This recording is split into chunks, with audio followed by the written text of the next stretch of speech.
దావోస్లో దుమ్ము లేపితే తెలంగాణ గురించి తెలంగాణ బ్రాండ్ అంబాసిడర్గా వెళ్ళి ఈ దేశం ప్రపంచం అటువైపు చూసే విధంగా మాట్లాడితే ప్రధానమంత్రి మోడీ గారేమో తెలంగాణ మీద దుమ్ము ఎత్తిపోయడానికి వచ్చినట్టు కనబడుతోంది. ఆయన ఒక నటుడిగా వచ్చాడు.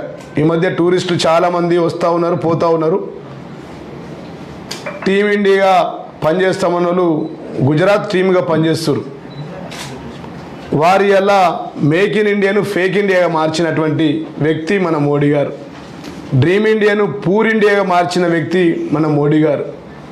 ఇయరా సెల్లింగ్ పార్టీ ఏదన్నా భారతదేశాన్ని చాలాసార్లు ఆయన చెప్తాడు, ఇలా భారతదేశం అంటే బిజినెస్కి అడ్డా అని చెప్పి. వాస్తవమే బిజినెస్కి అడ్డానే. ఇద్దరు అమ్మేటోళ్ళు, ఇద్దరు కొనేటోళ్ళు, నలుగురు బేరగాళ్ళు. మొత్తం ఇద్దరు బేరగాళ్ళేమో అమ్మేటోళ్ళు. ఇండియాలో ఉన్నటువంటి ప్రైవేట్ సంస్థలన్నింటినీ, కార్పొరేషన్లు అన్నింటినీ అమ్మే వ్యక్తి అమిత్ షా. మోడీ గారు అయితే కొనేటోళ్ళు అదానీ, అంబానీ ఈ దేశంలో. అట్లాంటి వ్యక్తి ఒక నటుడుగా వచ్చాడు. ఒక మంచి స్టంట్ మాస్టర్. ఏ ఊరు పోతే ఆ ఊరు వేషధారణ వేస్తాడు. ఏ ప్రాంతంలో ఎలక్షన్లు ఉంటే అక్కడ గడ్డం పెంచుకుంటాడు, అక్కడ రుమాలు చుట్టుకుంటాడు, అక్కడ తలపాగా పెట్టుకునే వ్యక్తి మన దేశ ప్రధాని. ఈ దేశానికి పట్టిన శని. ఆయన యొక్క పార్టీ బీజేపీ పార్టీ అంటేనే ఒక రౌడీల పార్టీగా అడ్డగా ఉన్నది ఈ దేశంలో. ఆయన ఉద్యోగస్తులను నిరుద్యోగుల మార్చిన వ్యక్తి. ప్రతి సంవత్సరం 2 కోట్ల ఉద్యోగాలు ఇస్తానని చెప్పిన వ్యక్తి 16 కోట్ల ఉద్యోగాలు ఇవ్వాల్సింది పోయి ఉన్న 16 లక్షల ప్రభుత్వంలో ఉన్నటువంటి 16 లక్షల ఉద్యోగాలు నింపకుండా ఉద్యోగులకు ఉన్నటువంటి కార్పొరేషన్ కంపెనీలో మరి నిరుద్యోగులుగా మార్చినటువంటి వ్యక్తి మన ప్రధానమంత్రి మోడీ గారు. ఆయన ఇవాళ గౌరవ ముఖ్యమంత్రి కేసీఆర్ గారు తన ప్రాణాలని సైతం లెక్క చేయకుండా 2001 నుంచి 2014 దాకా ఎత్తిన జెండాను దించకుండా 9 రోజులు ఆమరణ దీక్ష చేసి చావు నోట్లకు తలకాయ పెట్టి వాపసు వచ్చినటువంటి వ్యక్తి, తెలంగాణ రాష్ట్రాన్ని సాధించిన వ్యక్తి, తెలంగాణ గాంధీ, తెలంగాణ వారి హీరో మా కేసీఆర్ పట్టుకొని, మా కేసీఆర్ కుటుంబం పట్టుకొని కుటుంబ పాలన అంటుండు. ఈస్ట్ వెస్ట్ నార్త్ సౌత్ లాగా ఆ కుటుంబం పనిచేసి నలుదిక్కులుగా ఈ తెలంగాణకు రక్షణగా ఉండి తెలంగాణ ఏర్పడడానికి ఈస్ట్ వెస్ట్ నార్త్ సౌత్గా పనిచేసినటువంటి హరీష్ రావు గారు, కేటీఆర్ గారు, కవిత గారు, సంతోష్ రావు గారు 22 ఏళ్ల నుంచి ఈ ప్రాంతంలో తెలంగాణ కోసం పనిచేసి తెలంగాణ రాష్ట్రాన్ని సాధించిన తర్వాత ఇవాళ ఈ 15 ఏళ్ళు 20 ఏళ్ళ తర్వాత మంత్రులు ఉంటే తప్ప, ఎమ్మెల్యేలు ఉంటే తప్ప 119లో అట్లాంటి పార్టీని పట్టుకొని కుటుంబ పార్టీ అంటున్నారు. వాళ్ళ great dynastic politics in BJP. ఒక ఈ ఫోటో తీసుకోవాలి దయించి.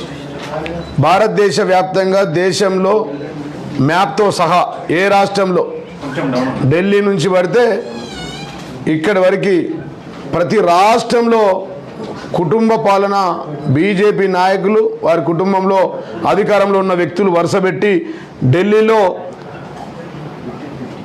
శరతిలాల్ గోయల్ నుంచి, విజయ్ గోయల్ నుంచి స్టార్ట్ చేస్తే, స్నేహా సింగ్ వర్మ నుంచి, పర్వేష్ వర్మ నుంచి స్టార్ట్ చేస్తే, ఇటు పక్కన విజయరాజా సింధియా, వసుంధర రాజా సింధియా వరకు వరుసపెట్టి ఒక్కటి కాదు 20-30 పేర్లు భారతదేశం మ్యాప్ పట్టుకొని ఇటువైపు ఇంతమంది ఉన్నారు. వారిలో ప్రధానంగా గురువింద సామెత గుర్తుకొస్తుంది. మోడీ గారు మాట్లాడుతుంటే గతంలో పకోడీల గురించి మాట్లాడిన నిన్న ఐటీ గురించి మాట్లాడిండు. అదొక వింత. దాని గురించి మళ్ళీ చెప్తా. వారసత్వ రాజకీయాలకు అడ్డగా కమలదళం అని ఇదొకటి బ్రహ్మాండంగా విపులంగా కూలంకుషంగా వారి యొక్క ఏ రాష్ట్రంలో ఎవరున్నారని వచ్చింది. అవి వరుసపెట్టి చెప్తా. అనురాగ్ ఠాకూర్ నుంచి పడితే పీయూష్ గోయల్ కుటుంబం, ధర్మేంద్ర ప్రధాన్ కుటుంబం, జ్యోతిరాదిత్య సింధియా కుటుంబం, ఇవన్నీ కూడా మీకు వరుసపెట్టి పంకజ్ సింగ్, అదేవిధంగా డాక్టర్ బహుగుణ జోష్, ముషాంత్ సింగ్, ఇట్లా వరుసపెట్టి ఈ ఏ రాష్ట్రాల్లో ఎక్కడ కుటుంబంలో బీజేపీ నాయకులు అధికారంలో ఉన్నారు. స్వయంగా అమిత్ షా కొడుకు కూడా బీసీసీఐ సెక్రటరీగా ఉన్నారు. అక్కడి వరకు వారిది కుటుంబ పాలన దేశవ్యాప్తంగా. ఇదే కాక గతంలో కూడా వారు పొత్తులు పెట్టుకున్నటువంటి ఇప్పుడు ప్రజెంట్ ఉత్తరప్రదేశ్లో అప్నా దళ్, ఎన్డీఏ పొత్తులో ఉన్నటువంటి పార్టీలు కుటుంబ పార్టీలు. గతంలో టీడీపీతో పొత్తు పెట్టుకున్న టీడీపీ పార్టీ కూడా కుటుంబ పార్టీ. దానితో పాటు అక్కడ హర్యానాలో చౌతాలా ఇప్పుడు ప్రజెంట్ ఇవాళ వారితో ఉన్నారు అధికారంలో, వారితో పొత్తు పెట్టుకున్నారు. ఇట్లా వరుస పెడితే కాశ్మీర్లో టీడీపీ, ఆంధ్రలో టీడీపీ వరుస పెట్టి అనేక కుటుంబ పార్టీలతోని వారు పొత్తులు పెట్టుకున్నారు. శివసేన అంటే నేను అనేది ఏంటంటే ఇన్ని పార్టీలతో పొత్తులు పెట్టుకున్న వాళ్ళు ప్రాంతీయ పార్టీలు, కుటుంబ పార్టీలు, దేశద్రోహులు అని చెప్పి ఒక మాట అన్నాడు. కాబట్టి మరి గతంలో మీరు పొత్తు పెట్టుకున్నారు కదా మోడీ గారు, మీ పార్టీ దేశద్రోహుల పార్టీ అని చెప్పి నేను అడుగుతా ఉన్నా. బీజేపీ అంటే భారతీయ జగడల పార్టీగా మారిపోయింది. బీజేపీ వారి యొక్క రౌడీజంకు, కేసీఆర్ మన మోడీ గారి యొక్క ఈడీజంకు, అమిత్ షా గారి ఐటీజంకు ఎవ్వరు భయపడేటోళ్ళు లేరు. తెలంగాణలో కేసీఆరిజం మాత్రమే చెల్లుతుంది. 14లో 2, మొన్నటి ఎలక్షన్లో రెండు బై ఎలక్షన్లో సీట్లు గింతంత గెలిస్తే 3 సీట్లు గెలిస్తే 103 సీట్లున్న పార్టీతోని ఇవాళ తెలంగాణలో బీజేపీ ఖాయం అంటుండు. తెలంగాణలో బీజేపీ ఖాయం కాదు, అది మాయమని చెప్పి సందర్భంగా నేను తెలియజేస్తా ఉన్నా. తెలంగాణలో బీజేపీ మాయమైపోతుంది. కేంద్రంలో ఉన్న అధికారం కూడా బీజేపీ యొక్క అధికారం మాయమవుతుందని చెప్పి సందర్భంగా తెలియజేస్తా ఉన్నా. ఇన్ని ఉదాహరణలు వారు పెట్టుకొని, వారి పార్టీ యొక్క కుటుంబాలు పెట్టుకొని మా కుటుంబ పాలన గురించి మాట్లాడడం సరైంది కాదు అని చెప్పి సందర్భంగా నేను తెలియజేస్తున్నాను. ఇంకో మాట, ఐటీఆర్ తెలంగాణ ప్రాంతంలో ఐటీ హబ్గా మారుస్తాం, టెక్నాలజీ హబ్గా మారుస్తాం అన్నారు. మార్చంగా ఎవడొద్దన్నాడు మిమ్మల్ని? బ్రహ్మాండంగా మార్చండి. 111 జీవో కూడా ఎత్తేసాం. 131,670 ఎకరాలు కూడా మంచిగా అవైలబిలిటీ వచ్చింది. బ్రహ్మాండంగా ఎన్ని వేల ఎకరాలు కావాలో మీరు ఐటీ హబ్గా, ఐటీ టెక్నాలజీగా మారిస్తే మేము ఇవ్వడానికి సిద్ధంగా ఉన్నాం. మా గౌరవ ముఖ్యమంత్రి కేసీఆర్ గారికి దండం పెట్టి ఒప్పిస్తాం. వారి అలా ఉన్న ఐటీఆర్ను వాపసు తీసుకుపోయి నిన్న మోడీ గారు మాట్లాడుతూ ఉంటే మా గౌరవ ముఖ్యమంత్రి కేసీఆర్ గారు మాట్లాడింది మాకు గుర్తొస్తుంది. వారు బీజేపీ పార్టీ అంటేనే మందికి పుట్టిన వాళ్ళు మా వాళ్ళు అని చెప్తారు అని చెప్పి చాలాసార్లు చెప్పారు.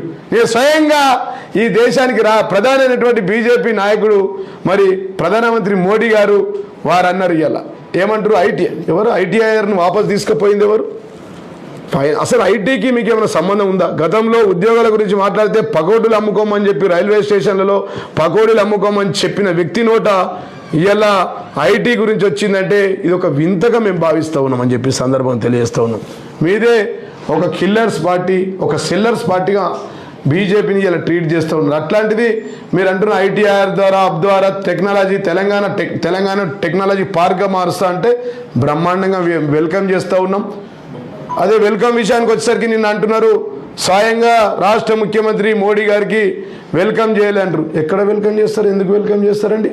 విభజన చట్టంలోని హామీలను అమలు పరిచినందుకు వెల్కమ్ చేయాలా? రైల్వే కోచ్ ఫ్యాక్టరీని వాపస్ తీసుకుపోయినందుకు వెల్కమ్ చేయాలా? సైనిక్ స్కూళ్ళు రానియందుకు, నవోదయ స్కూళ్ళు రానియందుకు మీకు వెల్కమ్ చేయాలా? కాళేశ్వరం ప్రాజెక్టును జాతీయ హోదా ఇవ్వనందుకు మేము వెల్కమ్ చేయాలా? ఒకే రోజు ఉదయం గౌరవ ముఖ్యమంత్రి కేసీఆర్ గారు, మధ్యాహ్నం సాయంత్రం స్టాలిన్ గారు వాళ్ళు వెల్కమ్ చేయలేరంటే మొన్న పశ్చిమ బెంగాల్లో మమతా బెనర్జీ గారు, నిన్న స్టాలిన్ గారు, నిన్న కేసీఆర్ గారు, నలుగురు ముఖ్యమంత్రులు కేజ్రీవాల్ గారు, ఢిల్లీలో కేజ్రీవాల్ గారు, ప్రతినిత్యం కలిసే కేజ్రీవాల్ గారు వారు వెల్కమ్ చేయట్లేదంటే మీరు ఆలోచించుకోండి మీరు ఏ పరిస్థితిలో ఉన్నారో. 4 ముఖ్య రాష్ట్రాలు, దేశాన్ని సాదే రాష్ట్రంలో ఒక రాష్ట్రమైన తెలంగాణ రాష్ట్రం ప్రధాని గారు వస్తే వెల్కమ్ చేయలేని పరిస్థితిలో ఉన్నారంటే మీరు ఏ పరిస్థితిలో ఉన్నారో మోడీ గారు అర్థం చేసుకోవాలని చెప్పి వారికి నేను తెలియజేస్తాను. మీరు అసలు ఎందుకు వెల్కమ్ చేయాలని మేము అంటున్నాం.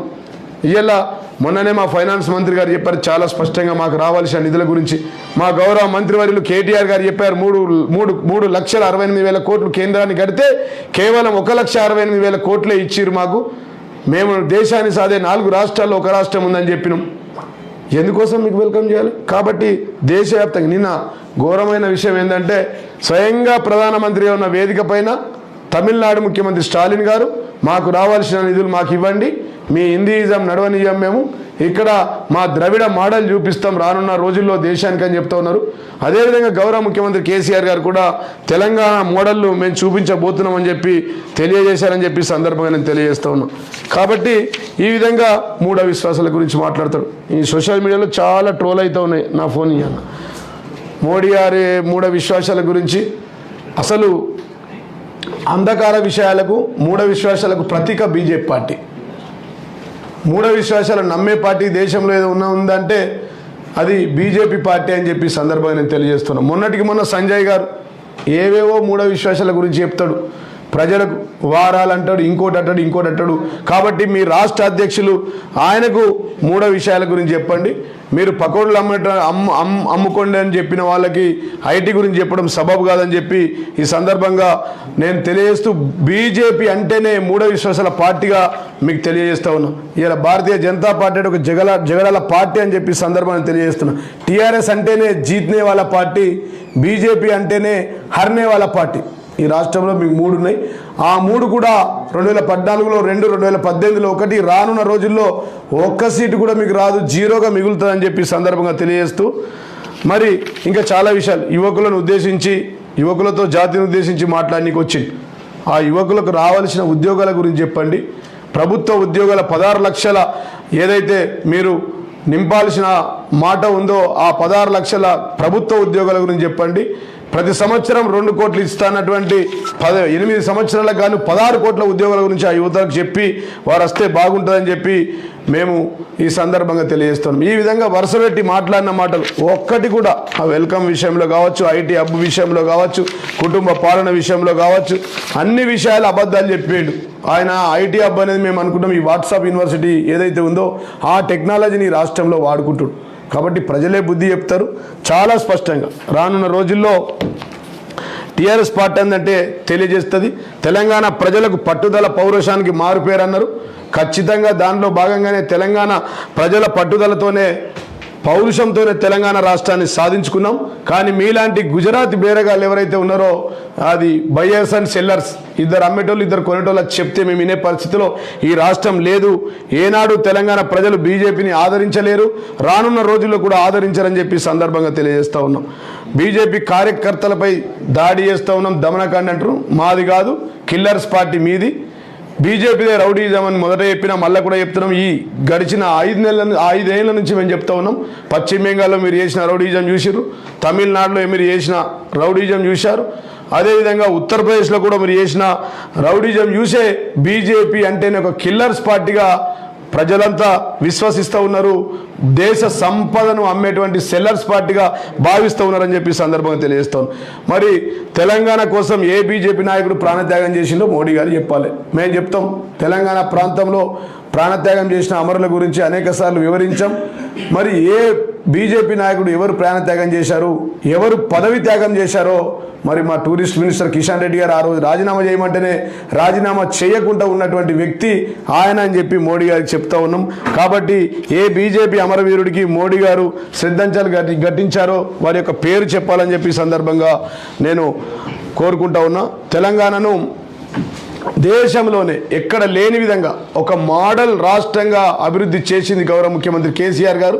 తెలంగాణకు వచ్చిన మోడీని బీజేపీ నాయకులు వాళ్ళ కార్యకర్తల మీటింగ్లో మరి ఒక కాళేశ్వరం జాతీయ హోదానో, మిషన్ భగీరథకు 50,000 కోట్లలో నీతి ఆయోగ్ చూపించినటువంటి కొన్ని డబ్బులను, లేకపోతే ఇతర అనేక అంశాలను ఎక్కడైనా నిలదీస్తారు, పౌరుషం ఉన్న వ్యక్తులుగా అడుగుతారు, వాళ్ళ పనితనం చూపిస్తారని చెప్పి అనుకున్నాం. కానీ ఎక్కడ కూడా మోడీ గారిని అడగలేరు. నిన్న తమిళనాడుతో పాటు మొన్న ఉత్తరప్రదేశ్లో వారు ఎక్కడ వెళితే అక్కడ ప్యాకేజీలు ఇస్తూ ఉన్నారు. కానీ తెలంగాణ ప్రాంత ప్రజలకు మాత్రం గుండు సున్నా చూపిస్తూ ఉన్నారు. కాబట్టి రానున్న రోజుల్లో గట్టిగా వారికి బుద్ధి చెప్పే రోజులు వస్తాయి. తెలంగాణలో సున్నా, మరి తెలంగాణలో అధికారం ఖాయమన్నాడు, వారి అధికారం మాయం కేంద్రంలోనే అవుతుంది, తెలంగాణలో గుండు సున్నగా మారుతుందని చెప్పి తెలియజేస్తాను. జై తెలంగాణ. హాయ్ ఫ్రెండ్స్, మా టుడే టుమారో యూట్యూబ్ ఛానల్ చూస్తున్నందుకు చాలా థ్యాంక్స్. మరిన్ని లేటెస్ట్ వీడియోస్ కోసం వెంటనే సబ్స్క్రైబ్ చేయండి.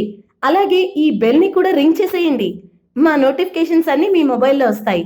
అలాగే మా వీడియోస్ మీకు నచ్చితే లైక్ చేయండి, షేర్ చేయండి, నచ్చకపోతే కామెంట్ చేయండి.